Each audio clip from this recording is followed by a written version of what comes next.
কি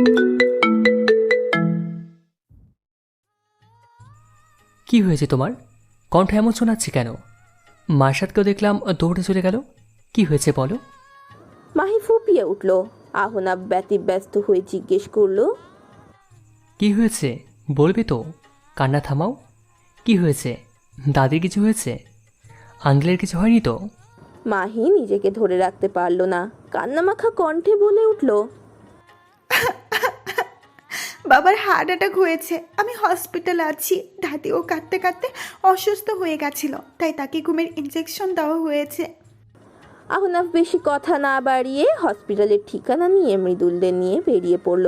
মার্শাদ হসপিটালের রিসেপশনে উদ্ভ্রান্তের মতো ছুটে এসে জিজ্ঞেস করলো, আমার বাবা কোথায়, মানে মিস্টার আরশাদ খান কোথায়? রিসেপশনিস্টটাকে আইসিইউ এর দিকে দেখিয়ে দিলে মার্শাদ ছুটে যায়। আইসিইউ এর বাইরে কান্নারত মাহিকে দেখে। মাহি মার্শাদকে দেখে দৌড়ে জড়িয়ে ধরে বলতে থাকে, দাবাই দাবাই, বাবা আমাকে ছেড়ে চলে যাবে, বল না। মাহি প্রশ্ন করে ফুপিয়ে কাঁদছে। মিসেস মনিকা মলিন দৃষ্টিতে বেঞ্চে বসে আছে। মাহি ও মার্শাদকে দেখছে। মিস্টার আরশাদ বুকে প্রচণ্ড ব্যথা নিয়েও গাড়িতে যতক্ষণ জ্ঞান ছিল ততক্ষণ বলেছিল, আমার জীবনটাকে বিষাদময় করতে তুমি অন্যতম মনিকা। তোমার স্বার্থপরতা আমার নরককুল্য যন্ত্রণা দিয়েছে। মিসেস মনিকা তারপর থেকে একদম নিশ্চুপ হয়ে গেছেন। তার 22 বছরে করা সবকিছু তার চোখে ভাসছে। মানুষটা তাকে সুস্থ অবস্থায় সারাদিন বাজে বললেও গায়ে মাখেন না তিনি, কিন্তু গুরুতর অসুস্থ অবস্থায় বলা কথাগুলো তার ভাবান্তর করাচ্ছে। সে কি সত্যি স্বার্থপর হয়ে গেছে? নিজেকে নিজের কাছে খুব হীন লাগছে তার। এই লোকটাকে ভালোবাসেন তিনি, নয়তো বিয়ে করতেন কেন? কিন্তু নিজের মধ্যে স্বার্থপরতার বীজ কবে গাছে পরিণত হয়েছে তা সে বুঝতে পারেনি তখন। তার নিজের মেয়েও তাকে এই দুঃখের দিনে আশ্রয় ভাবতে পারছে না। মিসেস মনিকা পাথরের মূর্তির মতো বসে আছেন, তার দৃষ্টিতে কোনো ভাষা নেই। ডাক্তার বের হলে মাহি ও মার্শাদ তার কাছে যায়।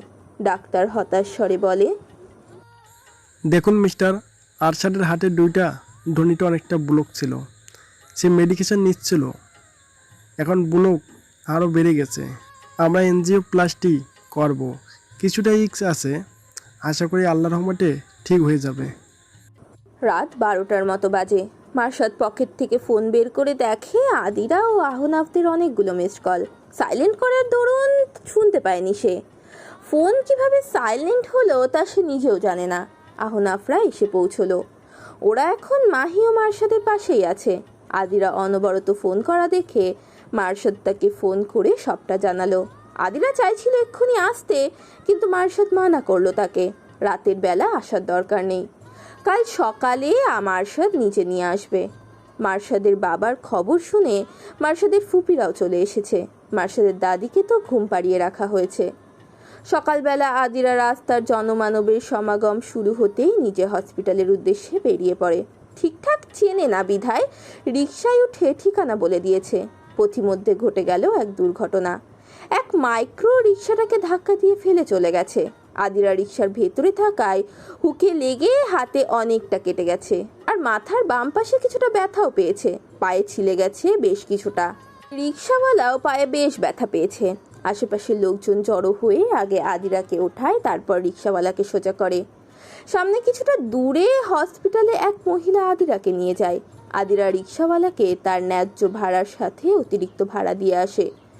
রিকশাওয়ালাকে বলেছিল সাথে আসতে, কিন্তু তিনি আসলেন না। হসপিটালে পৌঁছানোর পর আদিরাকে যিনি নিয়ে এসেছেন তিনি নার্স ডেকে আদিরা ড্রেসিং করিয়ে দিতে বলেন। মার্শাদ তখন করিডোরে হাঁটছিল। হঠাৎ আদিরার মতো কাউকে দেখে এগিয়ে গিয়ে দেখে ওটা আদিরাই। মার্শাদ সামনে যেতেই তার রাগ উঠে গেল। এতটা কেয়ারলেস কেন এই মেয়েটা? একটা কথাও শোনে না। মার্শাদ পেছন থেকে রুড়ো শব্দে বলে, তোমাকে মানা করেছিলাম না, একা আসতে গেলে কেন? আর অ্যাক্সিডেন্ট কীভাবে করেছো? একটু কেয়ার নেই নিজের প্রতি? আদিরা ভরকে গেল। 1 সপ্তাহ আগেও একটা অ্যাক্সিডেন্ট হতে হতে বেঁচেছে সে। মার্শাদ সেদিন দূর থেকে দেখে দৌড়ে এসেছিল, আর আজ তো হয়েই গেল। আদিরা আমতা আমতা করে বলে, না মানে আমার কোনো দোষ ছিল না, সত্যি। আমি তো রিকশায় ছিলাম, মাইক্রোটা ধাক্কা দিয়ে চলে গেল। আমি তো আর জানতাম না এটা হবে। রাগে মার্শাদের নাক লাল হয়ে গেছে। আদিরা ব্যান্ডেজ করা হাত উঠিয়ে কিছু বলতে নেবে তার আগেই মার্শাদ বলে, একটু পর আমি গিয়ে তোমায় নিয়ে আসতাম তো, তাই না? কাল বলেছিলাম তো। কিন্তু না, তুমি তো নাছোড় বান্দা। আমার কথা কি তুমি শুনবে? নিজের মনে হয়েছে চলে এসছো, সাথে হাত পায়ের বেহাল দশা করে বসেছো। আদিরা মিনমিন করে বলে। সরি, আমি বুঝিনি, আর হবে না, সরি। মার্শাদ পাশের চেয়ারটাতে বসে হাত দিয়ে নিজের মুখমণ্ডল ঢেকে রেখেছে। আদিরা কিছুক্ষণ চুপ থেকে ভীরু কণ্ঠে শুধায়, বাবা কেমন আছেন? ডক্টর কি বলেছেন? মার্শাদ প্রতি উত্তর করলো না। গতকাল রাতে এনজিওপ্লাস্টির পর ঘুমের ইঞ্জেকশন দেওয়া হয়েছিল। মাহি মার্শাদকে খুঁজতে খুঁজতে এখানে এসেছে। আদিরার অবস্থা দেখে বিচলিত হয়ে তাড়াহুড়ো করে বলে সে, কিভাবে হলো এসব? তুই অ্যাক্সিডেন্ট করলি কি করে? আদিরা শান্ত স্বরে সবটা বলে মাহিকে। মাহি ও মার্শাদের মতো আদিরাকে বকাঝকা করে। মাহি এবার ওদের বাবার ঘুম ভাঙার কথা বলে। মিস্টার আরশাদ প্রথমেই মার্শাদের নাম বলেছে। মার্শাদ এটা শুনে দৌড়ে চলে যায়। বাবার কেবিনের সামনে গিয়ে হাত দিয়ে ভালো করে চোখ মুছে ভেতরে ঢোকে সে। কেবিনে নাকে নল, মুখে মাস্ক, হাতে কেন না লাগানো, সাদা বেডে শোয়া অবস্থায় নিজের জন্মদাতাকে দেখে মন কেঁদে উঠছে বারবার। 2টা বছর এই মানুষটার খবরও নেয়নি সে। মনে মনে অনুশোচনায় দগ্ধ হচ্ছে বারংবার। অভিমানের পাল্লাটা বেশ ভারী ছিল। মার্শাদকে দরজার কাছে দাঁড়িয়ে থাকতে দেখে মার্শাদের বাবা ছেলেকে আস্তে করে ডাক দিলেন। মার্শাদ লম্বা শ্বাস নিয়ে বাবার বেডের কাছে তুলে বসে। মিস্টার আরশাদ ছেলের হাত ধরার জন্য হাত উঠাচ্ছিলেন, তৎক্ষণাৎ মার্শাদ হাত ধরে ফেলল। তিনি আস্তে আস্তে বললেন, আর কত শাস্তি দিবি বাবা? এবারও কি মাফ করা যায় না? আমিও হয়তো কিছুদিন পর তোর মা আর আফিল কাছে চলে যাব। মার্শাদের বুক ধক করে উঠল। সে তৎক্ষণাৎ বলল, না, একদম না। তুমি কোথাও যাবে না, আমার সাথেই থাকবে। আমাকে ক্ষমা করে দাও। তোমাকে এতদিন অনেক কষ্ট দিয়েছি বাবা। Sorry for everything. মিস্টার আরশাদের নেত্রর কোণ বেয়ে নোনা জল পড়ল। মার্শাদ তার বাবাকে আলতো করে জড়িয়ে ধরল। দরজার বাহিরে দাঁড়িয়ে আদিরা, মাহি, আহনাফ, মৃদুল ও মার্শাদের ফুপি এই দৃশ্য দেখে নিজেদের চোখ মুছল। বাবা ছেলের মলমালিন্য দূর হলো অবশেষে। সামিরা নিজের ঘরের ভেতরে উচ্চ স্বরে পাগলের মতো হাসছে। অস্বাভাবিক সেই হাসি। ফোনের অপর পাশে থাকা সাগরও সামিরাকে হাসতে দেখে খানিকটা ভরকে গেল। সামিরা হুট করে হাসি থামিয়ে ভয়ঙ্কর স্বরে হিসিয়ে বলল, আজকেরটা তো জাস্ট ট্রেলার ছিল। পরের বার আমি নিজে ওকে গাড়ি চাপা দিব। আমার চোখের সামনে ওর মৃত্যু দেখতে চাই আমি। 2 দিন হসপিটালে থেকে মিস্টার আরশাদকে নিয়ে ওরা বাড়ি ফেরে। মার্শাদ বলেছে সে মাস্টার্স কমপ্লিট হলেই বাড়িতে ফিরে আসবে। তাছাড়া প্রায়ই এসে দেখে যাবে এবং সাপ্তাহিক ছুটির দিনে আদিরাকে নিয়ে এসে থাকবে। মাস্টার্সের ক্লাস তো রাতে হয়, তাই সে দিনে জব করবে। জবের অফারও এসেছে বেশ কয়েকটা। সে যেহেতু ইঞ্জিনিয়ারিং লাইনে আছে, আদিরার বাবা মা এসে মার্শাদের বাবা ও দাদির সাথে কথা বলে গেছে। মিসেস মনিকা প্রতিটা সময় নিজেকে তিলে তিলে অবহেলিত ভাবছে। কেউ তার খোঁজ খবর নিতে আসে না। আদিরার বাবা মা আর আদিরা টুকটাক কুশল বিনিময় করেছে, এই যা। মিসেস মনিকা সিদ্ধান্ত নিলেন তিনি চলে যাবেন এই বাড়ি থেকে। এখানে থেকে আর কারো জীবন দুর্বিষহ করবেন না। গ্রামে দোকান বেচার টাকা দিয়ে শহরে এসে আদিরার বাবা একটা ছোট্ট দোকান ঘর ভাড়া নিয়েছেন। তাতে এখন নিত্য প্রয়োজনীয় জিনিস বিক্রি করেন তিনি। মুদির দোকান ঠিক করতে আদিরাও তার জমানো টাকা দিয়েছে, সাথে মার্শাদ পরোক্ষভাবে দিয়েছে। মার্শাদের কাছ থেকে আদিরার বাবা আর কোনো টাকা পয়সা নিতে ইচ্ছুক নয় বলে মার্শাদ আদিরার মাধ্যমে দিয়েছে। আদিরাও তাতে মানা করেছিল, কিন্তু মার্শাদ তো আর শোনার পাত্র নয়। আদিরা ও মাহি জুলজি ডিপার্টমেন্ট থেকে বের হচ্ছে। মার্শাদরা ডিপার্টমেন্টের রাস্তায় দাঁড়িয়ে গল্প করছে। এখন গ্যাপ টাইম, তাই ওরা সকলে ভার্সিটিতেই ঘুরবে। আজ বছর গড়ালো মার্শাদ ও আদিরার প্রথম কথা হওয়ার। আদিরা আজও বেগুনি রঙের সেই 3 পিসটাই পরেছে। আজও সে মার্শাদের পার্পল কুইন সেজেছে। এখন সে সত্যি সত্যি মার্শাদের কুইন। ডিপার্টমেন্টের করিডোর থেকে সিঁড়িতে পা দিলে তখনই উপর থেকে একটা ভারী ফুলের টব আদিরার ডান কাঁধ ঘেঁষে পড়ল। আদিরা তাতে কাঁধে ব্যথা পেয়েছে। আহ করে আর্তনাদ করে উঠল। মার্শাদরা সাথে সাথে দৌড়ে আসে। এমনিতে টপ পড়ার শব্দে সব শোরগোল থেমে গিয়েছিল। মার্শাদ এসে আদিরার গালে হাত দিয়ে অস্থিরতার কণ্ঠে বলল, তুমি ঠিক আছো? চিৎকার করলে কেন?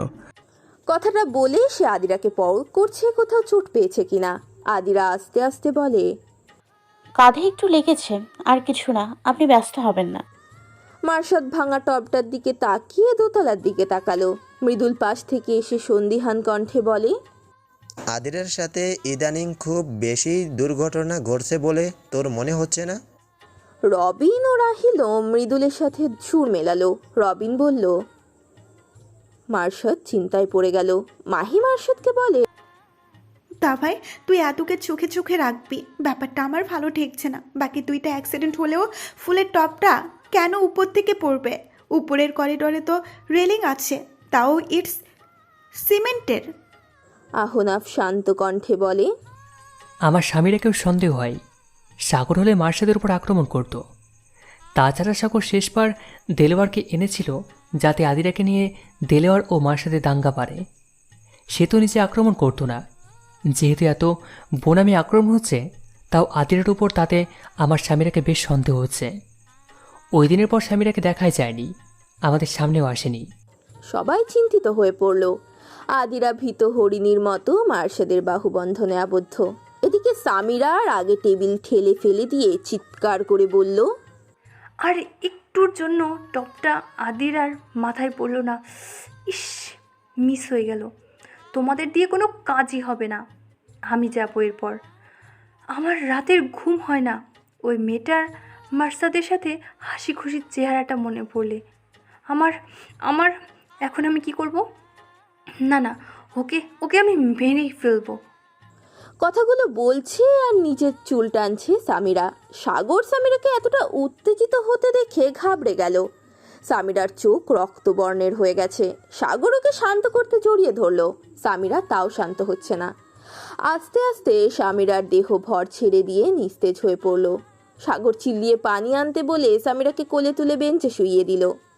কৃষ্ণচূড়া বিছানো রাস্তায় মার্শাদ ও আদিরা হাত ধরে হাঁটছে। আজ আবারও সেই কৃষ্ণচূড়া, আবারও তারা একসাথে। মাহি ও আহনাফরা অন্যদিকে গিয়েছে। মাহির আর ছবি আঁকতে ইচ্ছে করছে বলে আহনাফকে নিয়ে পুকুর পাড়ে বসেছে সে। রাহিন রিন্তির সাথে হাঁটছে আর হাসাহাসি করছে। বেচারা রবিন ও মৃদুল অসহায় চোখে কাপালদের দেখে নিজেরা ক্যান্টিনে চলে গেছে। সুমির উর্বির সাথে আজ দেখা করার কথা। লোকটা খুব চেষ্টা করে এই সময় টাইম ম্যানেজ করেছে। সাবিহার বিয়ে হয়েছে, তারপর থেকে সে আর হস্টেলে থাকে না। ক্যাব যেহেতু অনেকক্ষণ, তাই সে বাসায় গিয়েছে রান্না করতে। হুট করে মার্শাদ আদিরার সামনে হাঁটু গেড়ে বসে একটা কৃষ্ণচূড়া ফুল হাতে নিয়ে বলে, Hey, Mrs. Purple Queen, do you wanna be with me for lifetime? আদিরা ঠোঁট প্রসারিত করে হাসলো। সামনে পড়ে থাকা চুলগুলো কানের পিঠে রেখে প্রতি উত্তর করলো, ইয়েস, আই উইল। আদিরা মার্শাদের হাতে হাত রাখলো। মার্শাদ হেঁটছে উঠে দাঁড়িয়ে তার রানীর পিঠে কৃষ্ণচূড়া গুজে দিয়ে দিল। মাহি ছবি আঁকা বাদ দিয়ে আহনাফের হাত ধরে ঘুরছে। অর্ধেক অসম্পূর্ণ চিত্রটায় একটা মেয়ে ও একটা ছেলে হাত ধরে হাঁটছে, সেটার পেছন সাইড দেখা যাচ্ছে। আশেপাশের কারুকাজ এখনো বাকি। নীরবতার মাঝে আহনাফ বলে, মাহি পাখি, চলো বিয়ে করে ফেলি। মাহি তীক্ষ্ণ দৃষ্টিতে আহনাফের দিকে তাকায়, তারপর বলে, আপনার যে চট্টগ্রাম থেকে ভালো জব অফার এসেছে আমি ভাবির কাছ থেকে শুনেছি। আপনাদের রেজাল্ট ভালো, তাই কংগ্রাচুলেশনের আগেই সিভি চাই। আর এখন আমায় বিয়ে করে দূরে যাবেন? নো, সেখান থেকে ট্রান্সফার হয়ে ঢাকায় আসবেন, তারপর বিয়ে।